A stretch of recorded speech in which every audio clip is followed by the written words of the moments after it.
All right, so this is Rogelio, Vida Properties CXP Realty, and I've done these streams before, and I had this idea of I'm going through these trainings with NEXP with relocation, and I really think people are interested in knowing what it's like living in other areas of the country and sometimes outside of the country as well. So this is what we're going to be talking about today. So happy pre-4th of July weekend. Hopefully everybody's getting ready for having a great holiday, and it's been it's time to have some fun. Enjoy wherever you're at, what you're doing. I'm here in Denver. This is where I live, and we're gonna have a conversation about this. What's it like exploring other locations? So this is a series. It's called Living in Fill in the Blank. So today we have a special guest from Rhode Island, Jonathon Bolano. We're going to bring him on to have a conversation. Anybody know anyone that lives out there in Rhode Island? How about just the Northeast, New England? I've visited. I can't say what it's like to live there. I've never been. As far as living, just like most of us, probably just for a quick holiday, business conference, something like that. But let's do that. Let's go ahead and bring on Jonathon. Good. How are we doing? There he is. How's it going, Jonathon? Hey. All right, man. Well, fellow EXP agent, awesome to have you. Pre-4th of July. Happy Independence Day. It's here on the corner. Get the fireworks. Interesting to see what interesting the celebrations out there. I know every time there's less and less. There's only specified areas where you can go out and watch the fireworks, and we have the MLS, the Colorado Rapids. They put on a great display every year. So anyways, we're looking forward to having that. So, hey man, so tell me about you, man. You're out in Rhode Island. You're with XP. Go ahead. Yeah, so Jonathon Bolano. I run the Bolano team since my second year in real estate. I started a team quite early. We cover Rhode Island, Massachusetts, Connecticut, and due to EXP, we have extensions in our fingers in other parts of the country and the world. We have an agent that's part of the team, part of it in Georgia. But again, because of those extensions, we're out in New Hampshire, we're out in New York, we have people in Colombia, Portugal, etc. Because EXP, if you're not part of EXP, we are international. So we have the ability to support people through the purchase and sale of all types of real estate worldwide. Been doing this for just under a decade. I've been to about 5 different brokerages, and EXP has been by far one of my best experiences. It's a virtual brokerage, but connected in all different types of ways. But I'm born and raised Rhode Island, born, raised, stayed, never left. So I love it here. I think that there's a ton to do amidst how some people look at it. But I think it's one of the best states out there. Okay, we're going to hear a little bit more about why. So let's first of all, what's the best way to reach you? And I do have a phone number here. We'll display it, but the best way to reach me. So if you have my name in front of you, my business card is my first name, last name.com. So jonathonbolano.com. You can get all my contact info.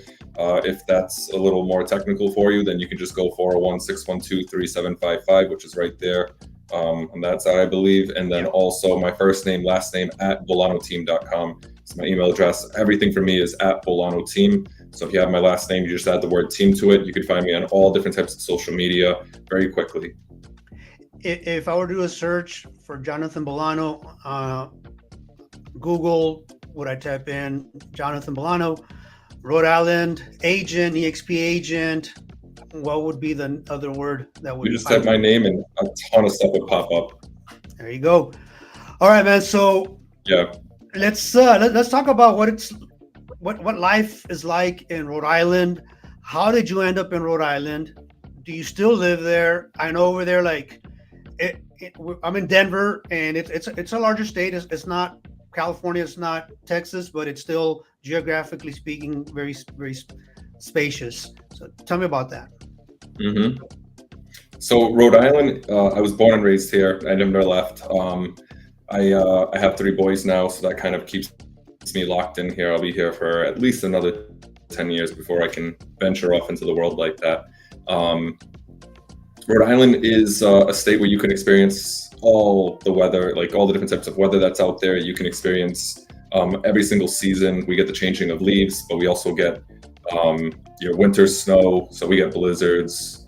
We don't get tornadoes really. Like every so often, you might get like a little spotty one, but we have too many hills out here, and we don't really get that many earthquakes either. So it's not like we get the devastating things. We get kind of like the middle ground kind of like storms over here.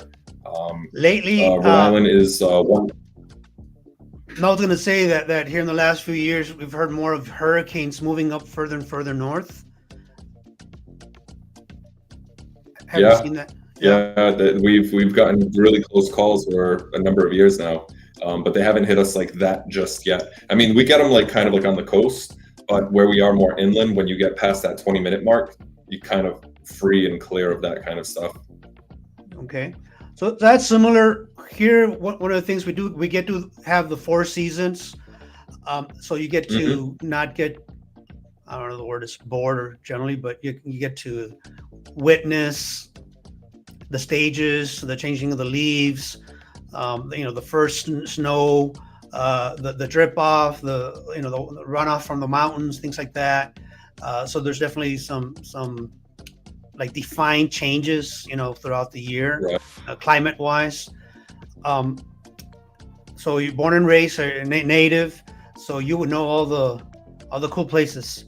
Yeah, I make it a point to go visit. So as a real estate agent, if you're a real estate agent, one of the things that I make it a point to do is to attend, visit every single restaurant I can.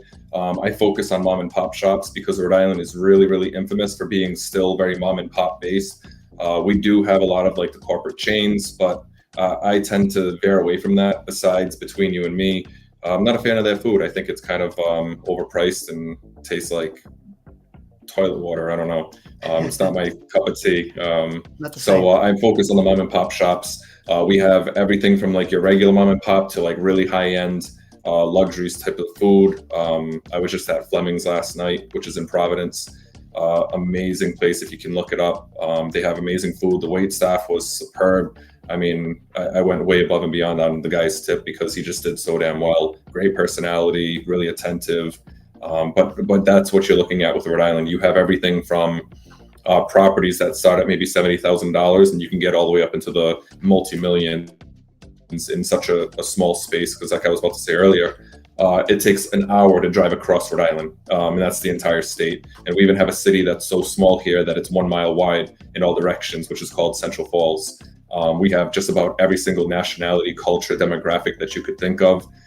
They're all like in relation to some of these other states, these larger states, everything is abutting each other in little compartmentalized like ways. But I think it's what makes Rhode Island so special because we have so much to offer and it's so easy to just navigate around wherever you want to go, whatever you're in the mood for. You want to go Latin dancing? We have multiple spots there. If not, you can go up to Boston, which is only like 45 minutes away. You want Asian food, you want Spanish food, you want Italian, Cape Verdean, American. I mean, the list kind of just keeps continuing, but we have it all, which is, that's Rhode Island. Wait. So 45 minutes from Boston? That's it? Yeah. 45 minutes sometimes on a busy afternoon, it'll take 45 minutes to get from one side of town to the other side. Here. Yeah, no.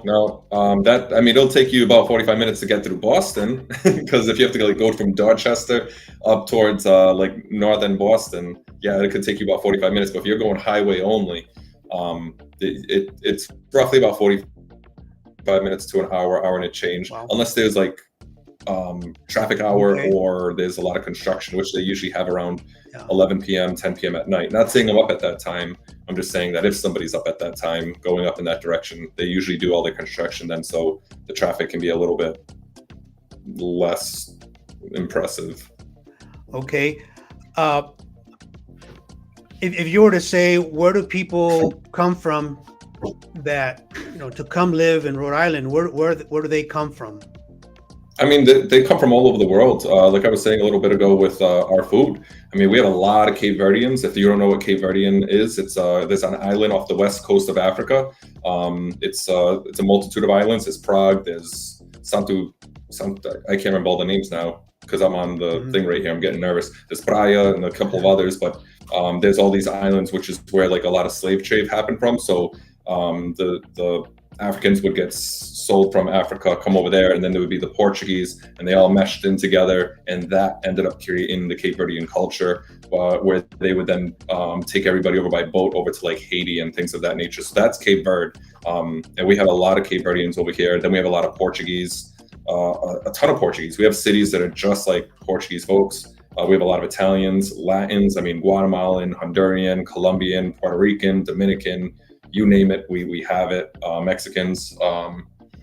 We have in Boston more so. We have a lot of like Ukrainians and people from like Russia, like that area of the world. We have a lot of Asian from all different parts of Asia. So I mean, like we really touch every single part of the world in this little space. So that it's very interesting. Melting pot. For example, in New York, it gets too expensive, so people move to New Jersey, and it's typical for people to have that commute to work, Hmm. live in New Jersey, work in New York. Do you have anything like that going on with Rhode Island and Boston, or another area Yeah, that yeah, we call for Rhode work? Island the sister, the little sister or the little brother of Boston. A lot of folks can't afford or don't want to afford the 900 million plus condos, the $5,000 a month rentals for like 700 square feet of space. So a lot of folks will come to Rhode Island where you can get your average price house between 450 and 550,000, where you're going to get something that's renovated in a quiet neighborhood, something that a lot of folks like really want to be in, and they can escape an extra $400,000 just by adding another 30 minutes to their commute. So Rhode Island, like I said, like depending on which area you're in, you're anywhere between 70,000 and multi-million-dollar properties, and sometimes abutting each other. You could be in one place 2 minutes away from another and go millions of dollars of change in price point. Okay, let me do this. I'm gonna bring up the market update, the stats for here in the Denver area just came out. Just for point of reference, and then maybe you can Hmm. share a little bit more insight further Yeah, of into course. that. So here's the stats. This is a typical. I think last week when I had a conversation with you, it was 600,000 was the median close price. So this is month over month. It went Hmm. up a little bit. We had seen a dip, so it went back up. Here in June, the what I expected days on market went up. It was at 13 days in May. The months of inventory up as Hmm. well. Active listings up. So even though there was more of a leaning on it because we have this balance of buyer's market versus seller's market, it it's been seller's market like forever, and it still is if you look at the big picture. But people have been so used to uh, having a seller's market that when it looks a little bit more balanced, they think and freak out that it's a buyer's market, which is still not really. But we've definitely tended in that direction. So just using some of this information, um, how's it on your end? Yeah, no, if you want to leave that up, I'll actually speak to it from this Okay. standpoint here, and I have my numbers right here in front of me. But this might make your head pop with the numbers that we have here. It's completely like an eighth, if not like a twelfth, of what you guys have going on. So the number of properties we have on the market today between single family, multifamily, and condo, you're looking at about 1,600, maybe 1,500 properties. Oh, what happened? Sorry about that. My other computer decided to turn on for some reason. So yeah, so we're looking at about 1,500 properties total on the market at this moment. Are you still there?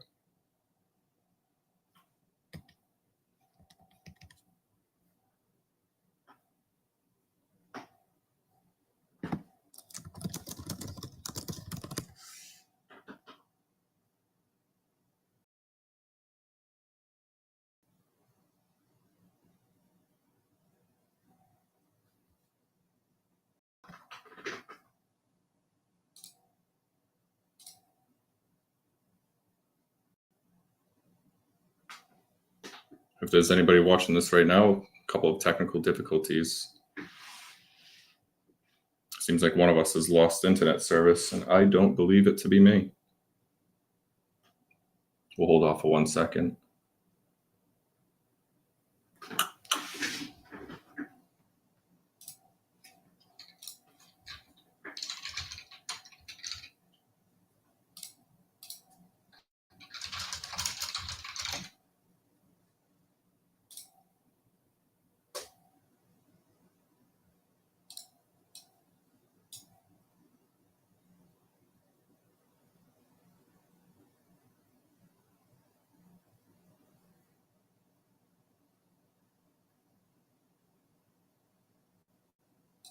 Well, this is interesting. If you usually had a guest fall off, not the person hosting. If there's anybody watching, I apologize. Give us like 2 seconds. We'll figure this out.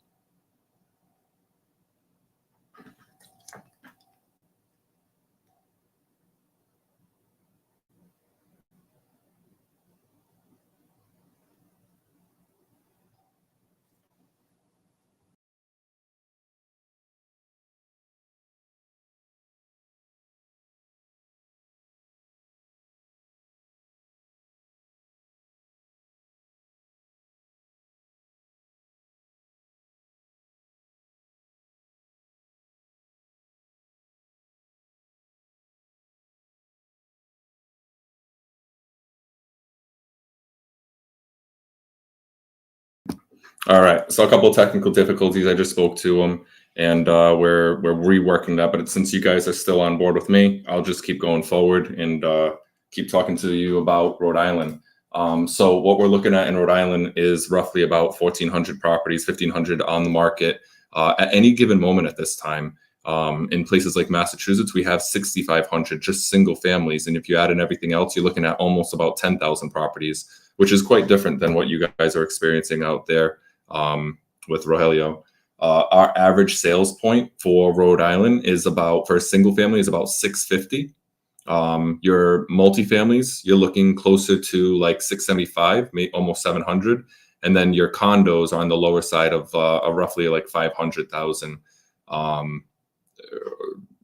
give or take, because I know I said that the average price point over here is roughly 550,000. So it's like, that's a fluctuating number week over week. And our days on the market are actually like right around that 30-day point, which means that like a lot of properties are going on the market and coming off almost immediately. Now, amidst all that, though, we are in a buyer's market. It is not a seller's market over here.